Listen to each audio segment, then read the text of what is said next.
Okay. All right. So I am going to start with I I forgot to put my virtual background on. Okay, that would be helpful, wouldn't it? All right. So hello, Brain to Belly family. This is Coach Ayoi, and today I have a special guest from the UK. Her name is Gilly. She just joined our community, and I'm thrilled to have her. And let's find out a little bit more about Gilly and what her passion is and what Brain to Belly means to her and a little bit more about her journey. So welcome, Gilly. And am I pronouncing your name correctly? I just Thank you. realized. Thank you. It's Gilly, actually. Gilly. Okay. No, it's fine, but a lot of people do say that. It's Gilly. A lot of Oh, Americans call me Gilly, and I don't know why, you know because why? Gil is a male name here, Yes. and Gillian, yeah, yeah, Ah, okay. That makes sense to me now. All right. Welcome, Gilly. yeah, yeah, absolutely. Thank you. All right. Thank you. So I'm glad I asked. And so, hi. And can you tell us a little bit about your passion and what your mission is in life? Yes. Sure. Um, I'm all about food, so I Oh, think I'm in the right place here. yes, yes, yes. I've been a food journalist for about, gosh, 30 years, 30 more actually. Wow. Really, I look back on my entire career, even in, my early 20s when I was kind of, just making it up and stuff. It was always about food. It was always about food. It was always about the kind of the politics and culture of food. Yes. So my very first job when I was 23, 22, 23, was on a television series about it was kind of one of those sort of behind the scenes where money from a charity goes, and it was looking Oh, at okay. the impact of the sugar industry falling out of the Philippines. And it Wow. showed the very first thing we filmed was a baby dying of malnutrition because, the whole of that particular Filipino island was totally reliant on The sugar America cane. Yeah. basically buying its sugar. Oh, America starts using chemicals and low sweeteners and all that sort of ultra processed stuff, and suddenly people are dying. So that was my very first job, and actually, I've wow. stayed in food ever since. Always written and made television programs, made radio programs, and now I'm a podcaster. Oh, So the tag for my podcast, which is Cooking the Books with Gilly Smith, is Life Through the Prism of Food. wow. Wow. You're in the perfect place, and I'm so I glad to am. have you as part of our group. Oh my Oh, gosh, thank you. Thank that's you. such a valuable wow, you've got so much knowledge in this industry, and that is something that I'd like to even just talk to you off camera and Anytime. discuss. Yes. Oh gosh, it's like a wealth of knowledge, and I just want to pick your Mhm. brain. Wow. So yes, that is amazing. And what is a project, may I ask, that stood out for you the most in your career? I'd like to find. I'm just getting curious and asking you Yeah. questions. I mean, really, it's since 2016 when I started podcasting. I Hmm. was, when my kids were younger, and I was sort of making sure that my focus was with them. So I was taking Yes. part-time jobs. I was working at the University of Brighton, Oh, and I okay. was teaching television and radio journalism, which is what I'd always done. And podcasting was starting. Well, Yes. it was started way before that, 2005, but I was teaching podcasting without being a podcaster. I was teaching it according to radio. And Wow. I was interviewing the managing director of Delicious magazine, which is one of the big food magazines, for a book I was writing at the time about TV chefs and their Hmm. influence on teaching Britain to eat. Jamie Oliver and Nigella and all that lot. And Yes. I was still working at the university, and he said to me, do you do podcasting? And I said, well, I haven't, but I teach it. And he said, do you want to do ours? And Delicious Magazine was just setting up the very first food podcast in Britain Perfect. that went out with the magazine. And so I had the most amazing opportunity. I jumped ship from the university immediately and went to work for Delicious and did their podcast for 4 years, Wow. And I was able then to do all the things that I had always wanted to do with my students. I'd always wanted my students to be angry and activisty and getting out in the world and using their journalism skills to kind of Yes. change the way we think about stuff. But actually, they weren't going to. So I did. And kind of having that platform. I mean, podcasting is extraordinary. I've Yes. written a book about podcasting since, and it's been turned into a Domestica course online, and it is about the Wow. democratization Yes. Yes. of, whatever you feel that you feel so strongly and you want to be, not, well, not that you even want to be a thought leader in your community, but you become a thought leader like you are in your community. It's that passion that drives it, but you can't do it Yes. without the platform. You have Yes. to have that environment. And Yes. podcasting for me was that. And so I was able to incorporate, how important the choices are that we make about food. And we Yes. have three choices every day of the Yes. week to be Yes. able to make those choices. And those choices impact on the planet, and they impact on our health, and they impact on our brain and Oh, our relationships and our relationships with ourselves. So it is the most important job in the world. wow. And being able to take that to a middle market, middle England, middle aged woman, female readership, listenership Yes. was phenomenal, phenomenal. Wow. Um, Wow. I was shortlisted for a big Fortnum and Mason award within 6 months, up against the biggest programs on BBC Radio, and Wow. that felt amazing. Of course. So yeah, so that's my biggest move, biggest achievement, biggest shift, you Yes. know. And now I do my own podcast, Cooking the Books with Gilly Smith, and I every week I talk to different food writers about their books, but of course their food books cover everything. I'm Okay. doing one on mushrooms next week. I'm Oh, doing Rick Stein, and yes. he's been in the business for 30 years. I did, I do everyone. I do all the big writers, and I do Yes. all the people who, I do loads on gut health. I do, Oh, yes. big psychology stuff, everything that has to do with Oh, food. Yeah, wow. Wow. yeah. I'm just thrilled to have you in this group. It's an honor to have someone like you that with so much a wealth of knowledge join this group. And to me, I'm just honored that you're Mm. here because, as you know, of course, I wouldn't have started this group if I didn't have a passion for food and the way that it affects people and their relationship with food. And I approach it from more of the I've been in the wellness industry, more in the weight loss industry, for more than 20 something years. And that's how I started in this industry and getting to talk to people and having a platform to just tell people about what's going on, how, what you eat affects your brain. And especially here in the US, where childhood obesity is on the rise, and diabetes, which can be controlled a lot with what you eat, can be managed and controlled.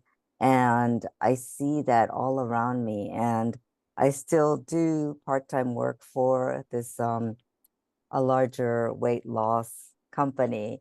And I see it all the time. And it saddens me. So that's why this has always been a passion project for me. And I'm so thrilled that I'm doing this Brain to Belly Facebook group because I meet people like you. And it's like such an honor for me to meet you and to find out more about you and what you do. Yeah. So, wow. This is, how often is your podcast on? I'm just curious now and I'm just Every asking week, questions every every week, once week. a week. So Okay. today is Wednesday, it goes out every Thursday, and Oh, tomorrow we've got a woman called Melissa Hemsley who's written a book called Real Healthy, which is how to enable yourself to wean yourself off ultra processed foods.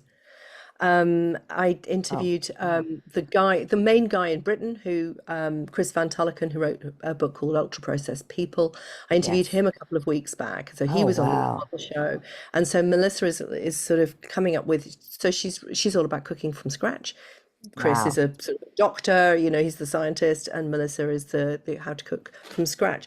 Well, how to cook amazing Amazing. food really easily and cheaply, back of the fridge rate stuff, all that sort of Oh stuff. gosh. And Okay. so, I raise those big issues like ultra Yes. processed food, Yes. Yes. really talk about the predation of the multinationals. And then, somebody like Melissa, and we did this actually as a Cooking the Books live a couple of Oh. weeks back. So this episode is the Oh recording of the wow. live show, which was amazing. So we had lots of Q&A from people.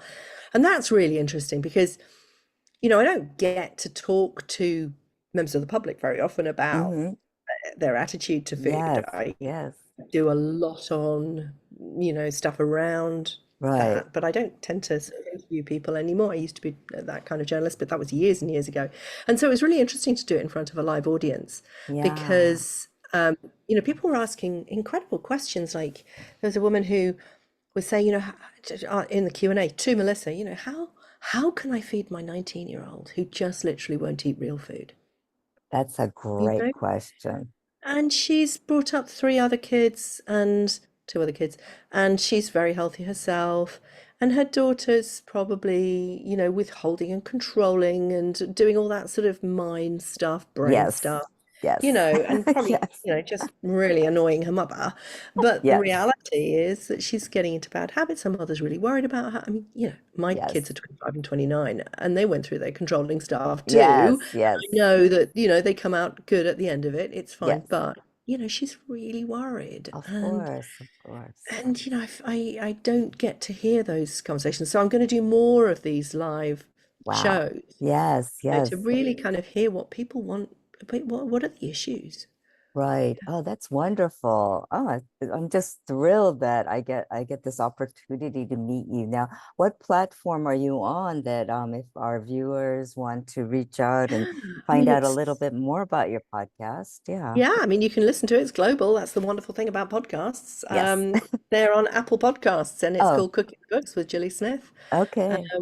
Yeah, and in fact, I Wow. have loads of listeners in America, I mean, on my map on the Insights thing, virtually the whole of Australia is lit up. Wow. So yeah, I get masses of listeners in Australia. I mean, Okay. Australia's really interested in food, and I do have Yes. top food writers as well. Yes. But it's so interesting. Wow. Oh my Yeah. gosh. This is amazing. I mean, it's amazing to me how just the universe just brings people together. And I've got goosebumps right now talking to you because Oh, I'm thinking, oh my gosh, this is like so educational for me too.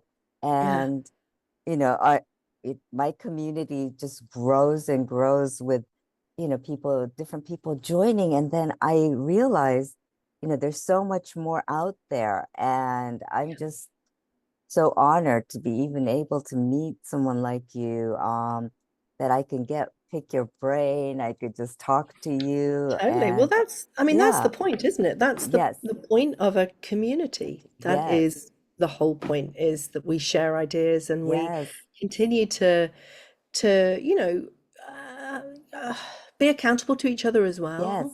yes, Um, to share big thinking about stuff. I think that part of I do a lot of producing of food podcasts as yes. well. And one of them is the Oh, Food Foundation, which is all about food insecurity mm-hmm. amongst the poorest people in the country. And Yes. we put pressure on governments and, Oh, try to get wow. policy changed and stuff. Yes, And, yes, when we were talking about ultra processed foods with Melissa in a very kind of middle class, female centric audience, yes. live at, a really nice little bar in Hove on the seafront. And, you know, I had been at a supermarket the day before, Mm-hmm. and somebody was outside holding up a board that said, when you're going in shopping, can you please buy at least one of these items to give to a food bank?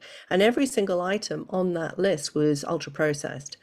And I said, well, I don't buy that for myself. I'm not going to buy that for people to put it in a food bank. Why is there this tier system? He said, because it has to be long life. Yeah, Now, that's really hard to argue with. I You know. know, I you can totally try get and that. deal Yeah, with the issues of poverty, but thank God for food banks. And yes. actually, they do have to be long life. It's so true. You know, Yeah, it's I there's remember. surplus food in Yeah, in in parcels and stuff, but yes. actually, Yeah. The reality, yes. I remember during COVID, when we were having the lockdowns and it was harder. And there's a food bank. There's like it's called it's a fridge kind of like thing. And we have something called the Fort Fridge, which was I live in a place called that's close to the former Fort Washington, George Washington. Yeah, I live in Upper Manhattan, and there was a fort here previously. Anyway, so it's called the Fort Fridge, and it's a fridge, literally a refrigerator, and it's a pantry that people can line up for Yeah. to get food. And during the pandemic, it was always, of course, crowded. Mm. And I had a close friend who volunteered at the Fort Fridge, and she would go down with her car to the main fridge to get produce and a few whatever they got for that week, and she would bring it to this fridge and put it in the fridge. And of course, some of the foods are processed because that's what, needs to be there, unfortunately. And all the fresh fruit or fresh Yeah. vegetables, whatever they get, you know, um, they have to put in the fridge and it disappears just like that Of because course. people are lining up and waiting for it. But Yeah. then anything that's processed that's in there also disappears quickly the because people need it. And Yeah. like you were saying, you can't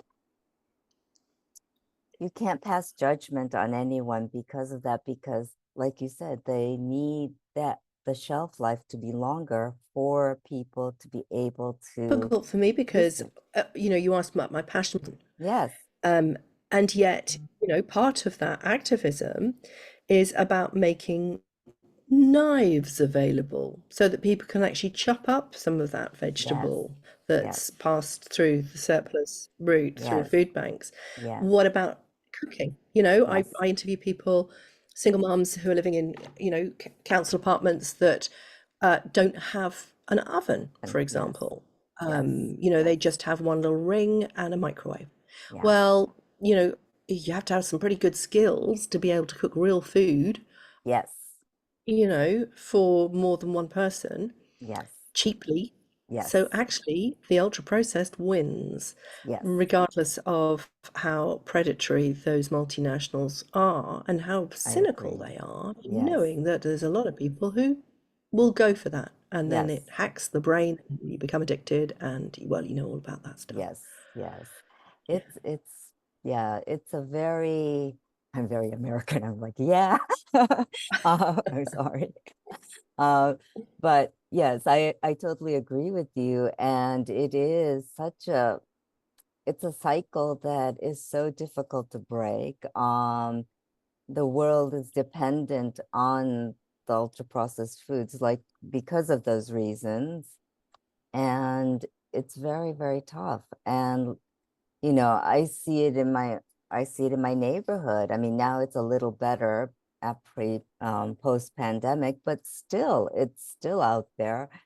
And I've, noticed that there are more people out there who were previously were able to have the more healthier foods, but now have to resort to the more processed foods because of the pandemic and all of that. So this Yeah. is, it's a topic that needs to be discussed, and you can't really pass judgment on yes, I'm privileged enough that I have enough money that I can, you know, You can make right those now choices. I can make those choices, but then there are times when I can't, Yeah. when I look at my bank account and I'm like, okay, well, I have a choice between this fresh or processed? And sometimes I have, Well, you know, probably more realistically, you're thinking, oh gosh, I can't afford to go to the shop today, or I better not, yes, because I've got stuff in the yes, fridge already, or yes, I've got stuff in my pantry that I don't know what to do with. right, And,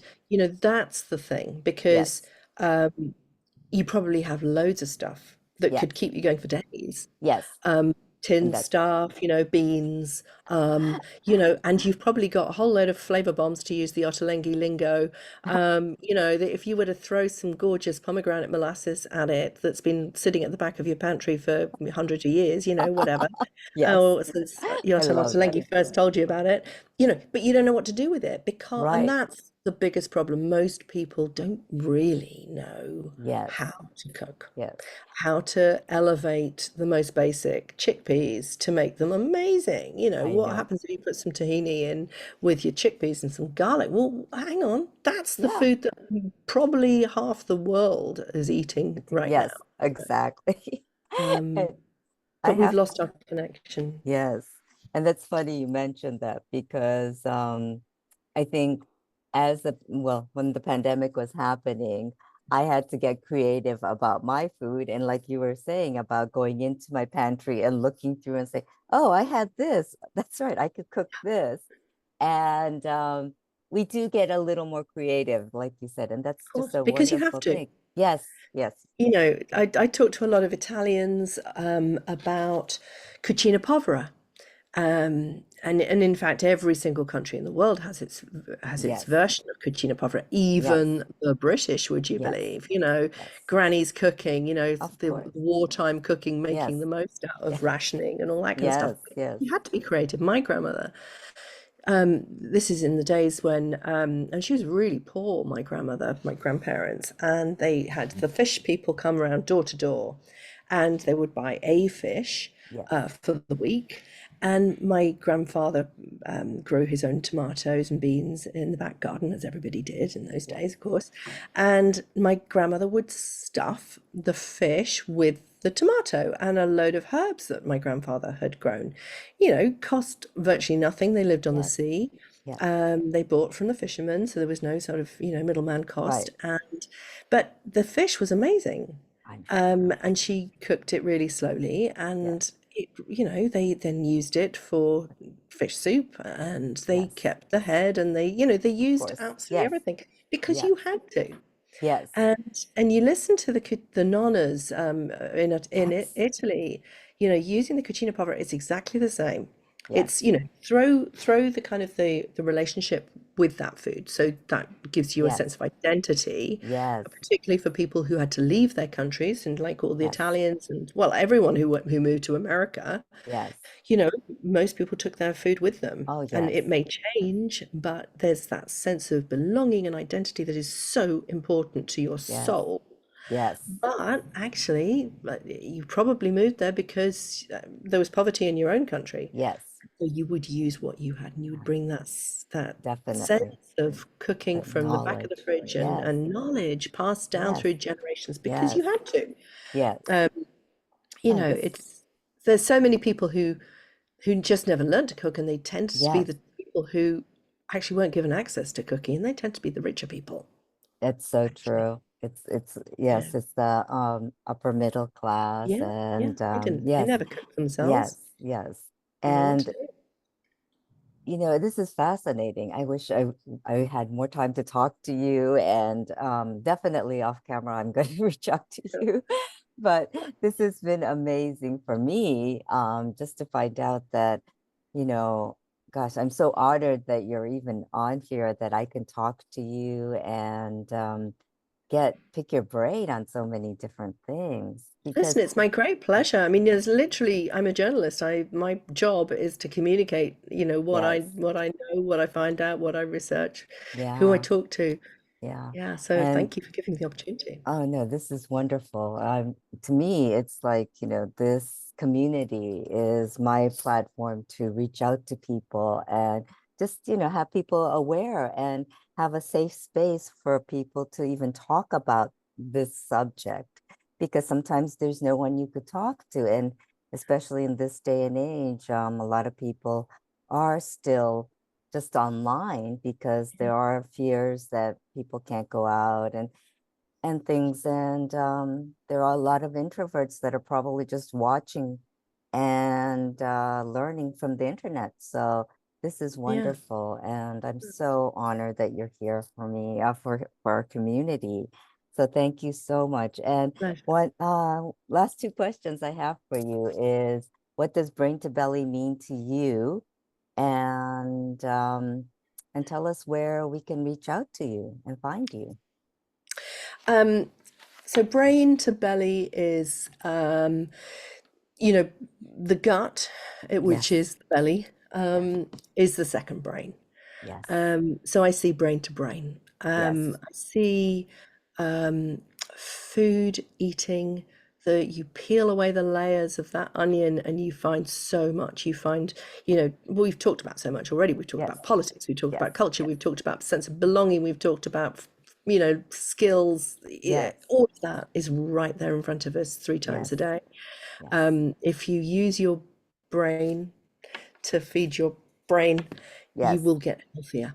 yeah, It is our moral responsibility to be healthy because we need to be more productive in our yes, communities, in our societies. We need to support our national health system in this country, yes, which is buckling under the weight of diet-related diseases, all of yes, which can be sorted by eating yes, better. yes, So use your brain to feed your brain, I would yes, say. yes. Oh, Yeah. thank you. That's beautiful. And I'm And gillysmith.com. You oh, can find okay. everything I do at gillysmith.com, Gilly at Wow, smith.com. wonderful. Yeah, Wonderful. So, wow, it was such a pleasure to have you here today. And thank you.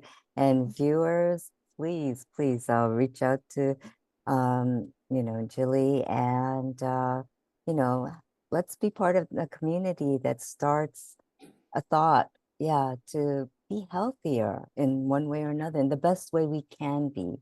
So, yeah. well, thank you so much for being in here and spending time with us today. Great Um, pleasure. Thank you. Thank you. All right.